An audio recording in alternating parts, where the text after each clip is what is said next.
ഫെബ്രുവരി 11 മാതൃഭൂമിയിൽ വന്ന മറ്റൊരു വാർത്തയാണ് കല്ലൂർ ബാലൻ അന്തരിച്ചു. വാർത്തയിലേക്ക് കടക്കാം. സംസ്ഥാന സർക്കാരിൻ്റെ വനമിത്ര പുരസ്കാര ജേതാവും പരിസ്ഥിതി പ്രവർത്തകനുമായ കല്ലൂർ പുന്നക്കുറിശി അരങ്ങാട്ടിൽ ബാലകൃഷ്ണൻ, ചുരുക്കപ്പേര് കല്ലൂർ ബാലൻ, 75 വയസ്സ്, അന്തരിച്ചു.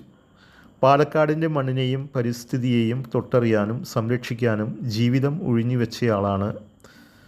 തൃശ്ശൂർ, മലപ്പുറം ജില്ലകളിലെ വിവിധ കേന്ദ്രങ്ങളിലും ഹരിത സന്ദേശവുമായെത്തി.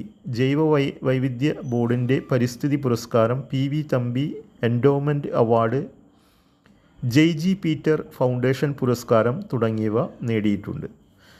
അപ്പോൾ കല്ലൂർ ബാലൻ സംസ്ഥാന സർക്കാരിൻ്റെ വനമിത്ര പുരസ്കാര ജേതാവാണ്, കൂടാതെ പരിസ്ഥിതി പ്രവർത്തകനുമാണ്.